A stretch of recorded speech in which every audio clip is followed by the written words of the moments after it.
Saludo con mucho gusto, aunque créame que confesar, a Temoris Greco.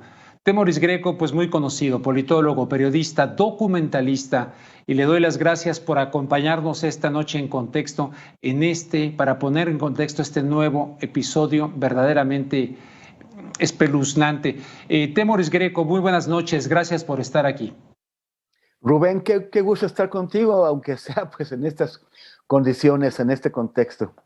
Sí, verdaderamente impresionante. Y mira, el alcalde de Cuauhtémoc diciendo que se quedó prácticamente solo, que no hay policías, cambian al secretario de Seguridad, el gobernador horas después, yendo a una situación pública ahí de entretenimiento, después de esto, o sea, ahora sí que, ¿qué nos pasa, Temoris Greco?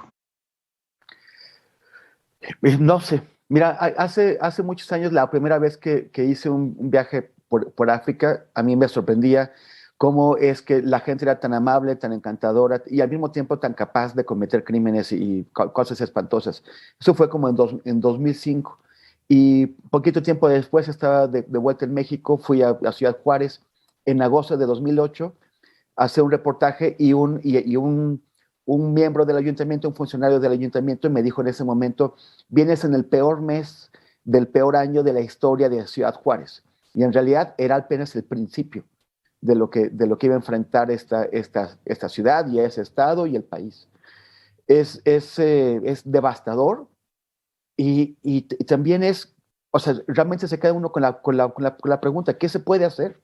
Está en nuestra sangre, está en nuestra naturaleza, en nuestra cultura. ¿Por qué este recurso a la violencia? Pero también quiero recordar, si uno se fija en las estadísticas de homicidios, que desde los años 60 venían bajando, o sea, bajaron durante más de 40 años, casi 50 años. Cada año había menos homicidios en proporción con la cantidad de la población. Y hay una inflexión, de pronto, en el año 2008, ese año cuando fue Juárez, hay una inflexión. Y es el resultado de la forma en que el gobierno federal, en ese momento encabezado por el presidente Felipe Calderón, escogió enfrentar el problema. O sea, de pronto hay un salto, hay una inversión de la tendencia, hay como una V, y empieza a subir de nuevo el índice de homicidios y no hemos parado. Cada año ha ido creciendo. Esperábamos, por ejemplo, que ahora el nuevo gobierno, bueno, este gobierno que ya va a la mitad de su trayecto, que un cambio de perspectiva pudiera también invertir esta tendencia, pero no lo ha hecho. Y no se tiene, o sea, ahora tampoco tenemos con qué. Cada gobierno ha usado a los militares, incluido ha utilizado a los militares siempre con la promesa de que está formando una fuerza de policía civil capaz de agarrar el toro por los cuernos de una manera inteligente, porque tú puedes hacerlo disparando con los altísimos índices de letalidad que tuvo el ejército y sobre todo la Marina durante los sexenios de Calderón y de Peña Nieto. Ahora ya ha bajado ese índice de letalidad, pero no bajan los muertos, y en lugares donde antes sentíamos que no estaba tan grave la cosa, ahora está tremendo. Hace 5 años, en San Cristóbal de las Casas, en Chiapas, asaltaron a un compañero nuestro, estábamos allá, y un compañero de mi colectivo de Ojos de Perro estaba solo, lo asaltaron en la calle. Cuando le comentamos a la gente, estaba sorprendida, decían: aquí no pasa eso. Y hoy ya no es así. Ya San Cristóbal de las Casas es otra ciudad bajo la violencia cotidiana. Estas entrevistas que presentaron hace un momento, que presentaste, Rubén, yo me quedo, o sea, entiendo lo que dicen las demás personas, su consternación, su dolor, pero me quedo con la indignación del primer entrevistado, que dice: es que no puede ser normal. No podemos acostumbrarnos a la idea de que esto es normal. Oye, y no deja de llamarme la atención, no porque esté yo sugiriendo nada en particular, pero mientras el presidente López Obrador está allá en Washington, vaya, en Estados Unidos ocurren cosas tremendas, ¿no? Pero aquí es esta exhibición de todavía irlos a colgar impunemente en un puente. Pero mientras se está ya hablando de esta integración de América del Norte, etcétera, vámonos, en Zacatecas ocurre un espectáculo dantesco de esta naturaleza, ¿no? ¿Tú qué sientes, Temoris, más allá de buscar las preguntas periodísticas, como seres humanos, que a mí me duele mucho? Yo, a lo largo de mi carrera periodística como corresponsal en mi propio país y todo, he visto cosas tremendas, ¿no? Me ha tocado ver cosas tremendas. Pero ver que esto no se erradica, de verdad que me entra, sinceramente lo digo, de cara al público me entra angustia, digo, ¿qué onda? ¿Qué nos pasa? Así, en ese sentido, entonces, no te quiero llevar a ese terreno, pero me da la impresión de que todos de alguna manera somos o replicamos la violencia o podemos ser parte de la solución del problema enfrentando de alguna manera con nuestros vecinos, con nuestros amigos, en nuestros ámbitos de trabajo, incluso en el ámbito profesional, que vengo a México y me doy cuenta que a veces es pesado, hay mucha grilla entre el medio periodístico, cada quien jala por su lado, no sé, pero a lo que voy es que nos falta un sentido de comunidad para enfrentar como mexicanos esta problemática. No, tienes totalmente la razón y tienen que ser por esa segunda ruta que estás comentando, Rubén, porque si no, ¿a dónde vamos a ir? Ahora, en los días anteriores al Día de Muertos, las personas que estaban celebrando Halloween, hubo pues estas nuevas apariciones, ¿no? Gente que llevaba en los toldos de sus vehículos, llevaban embolsados o que colgaban ¿Sí? cadáveres o supuestos cadáveres de sus casas, ¿no? O sea, yo digo, sí, o sea, como recordando aquel viejo personaje de Héctor Suárez, ¿no? ¿Qué nos pasa? O sea, ¿en dónde estás tú en el momento en que te parece que es divertido, que es un chiste, colgar o simular que estás colgando un cadáver afuera de tu casa? ¿Qué te pasa en la cabeza? O sea, sí, tienes un problema. Y ahora, más allá de señalar lo que podemos hacer, la violencia no es solamente, o sea, no empieza en las calles con los tiroteos, la violencia empieza en el hogar, en la forma en que nos relacionamos con nuestras parejas, con los niños, con los mayores. Hay muchísima violencia contra los mayores, es brutal. En la escuela, el bullying, es desagradable cómo muchas personas pueden voltear a señalar a otros como origen o replicantes de la violencia sin darse cuenta de que están siendo sumamente violentas esas personas contra otros, incluso a veces contra sí mismos. Cuando tienes un país, una sociedad sometida durante tanto tiempo a la violencia, cuando la empiezas a normalizar, cuando empiezas a pensar que es divertida, que tiene un ángulo muy cotorro, pues entonces eso, o sea, los niños que están creciendo en ese contexto van a seguir replicando la violencia en el futuro porque creen que es normal. Porque creen que es normal, o sea, que les gritaron a ellos, que los golpearon, o que el niño le grita a su hermanita, que la hermanita le grite al otro hermano. Y eso no, tenemos que cambiarlo. Y la primera forma para cambiarlo es mirando alrededor, cuidando a nuestras personas, a la gente que está cerca, a la que la conozcamos o no, pero también exigiendo con nuestros derechos democráticos a las autoridades que cumplan. Y a mí me deprime muchísimo que a 3 años de este gobierno no logremos invertir la tendencia, seguimos como veníamos, no se percibe. Entonces, entonces, ¿cómo le vamos a hacer? Fíjate que alguna vez que estaba yo en el ámbito cultural, en el Canal 11, fui a cubrir a Zacatecas un festival cultural y por más que hago esfuerzos de recordarme de este gobernador priista joven de Zacatecas en aquel entonces, en una plaza. Me suena. ¿Quién es ese? A ver si me dice. ¿Se habrá vuelto senador? No lo recuerdo, pero hace muchos años. Y resulta que lo entrevisté y tal. Lo entrevisté y dije, este cuate tiene una patología tremenda porque me dijo, sí, ¿verdad? Está bien, ¿verdad? Y esto y la música, y yo aquí presente. Pero así medio, sí, voy a tratar. Era que incluso buscó ser líder del PRI. Yo dije, pues están locos. No les interesa el tejido social a esa gente. Y yo estoy convencido de que el tema cultural, que yo creo que ahora está descuidadón en el tejido social, son espacios que se le pueden ganar a la violencia.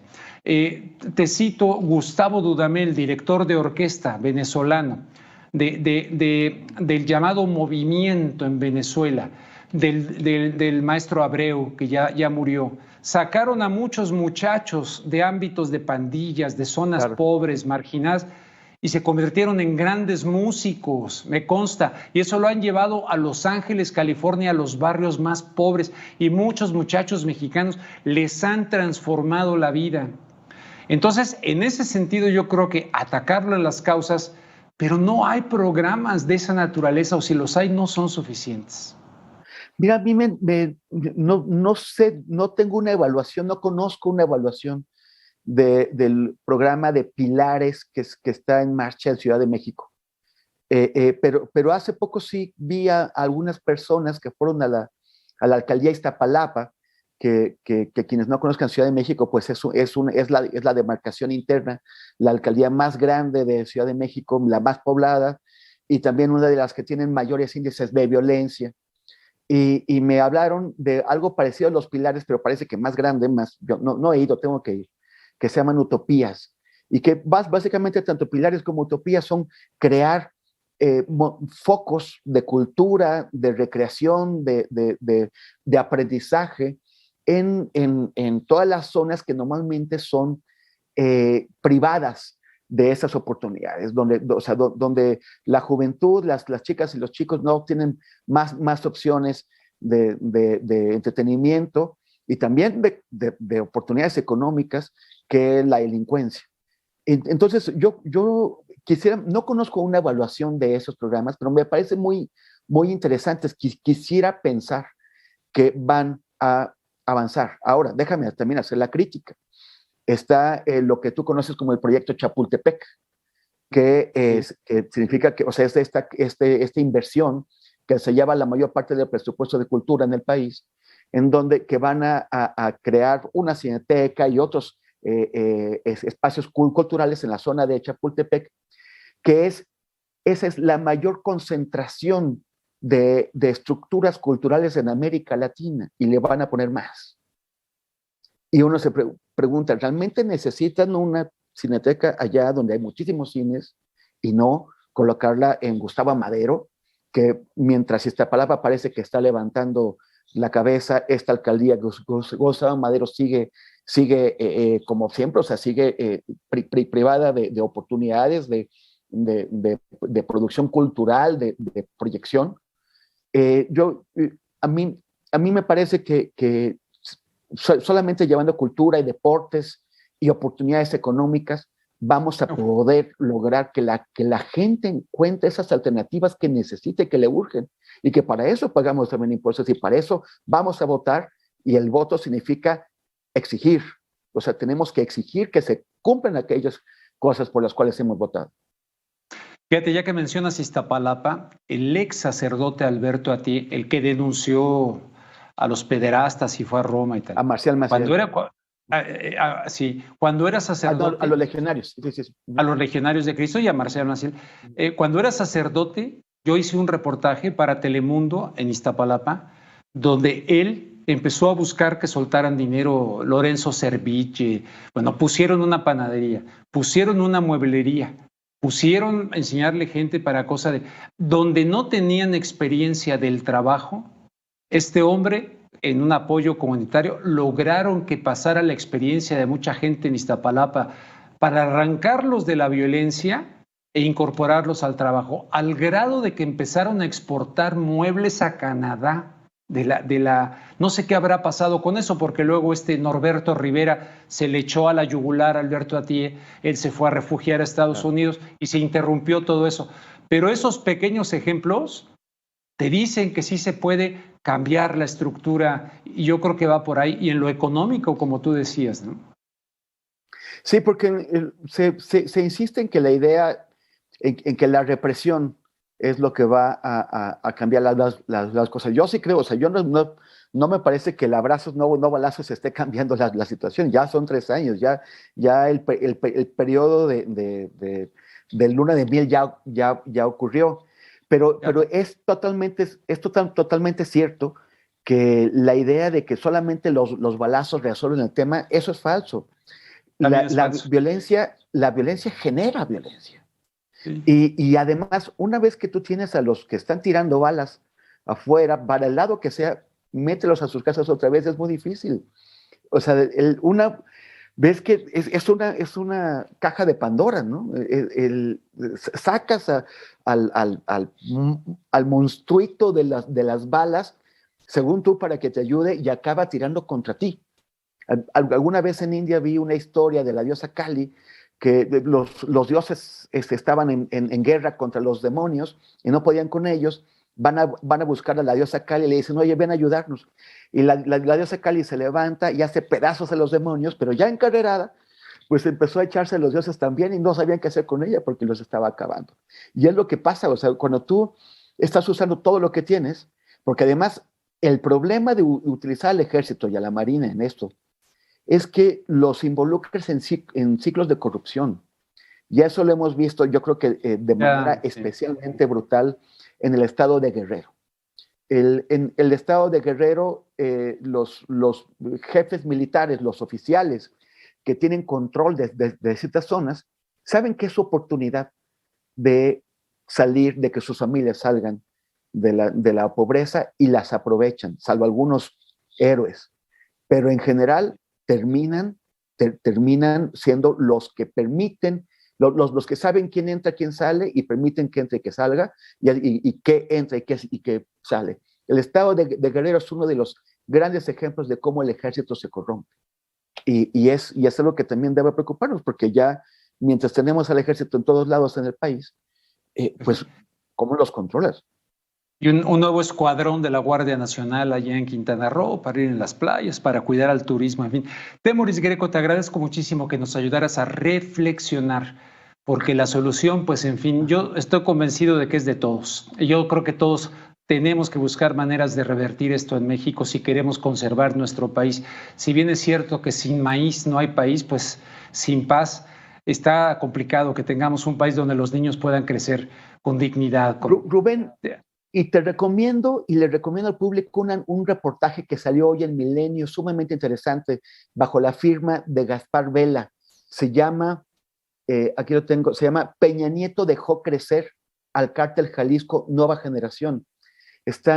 Hicieron una solicitud de transparencia de datos para que dijeran cuánta gente metió a la cárcel de cada grupo de crimen organizado en cada sexenio.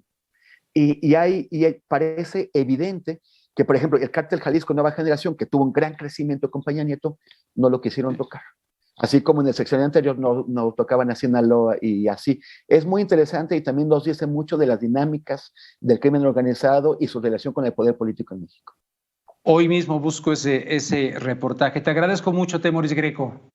Rubén, un abrazote.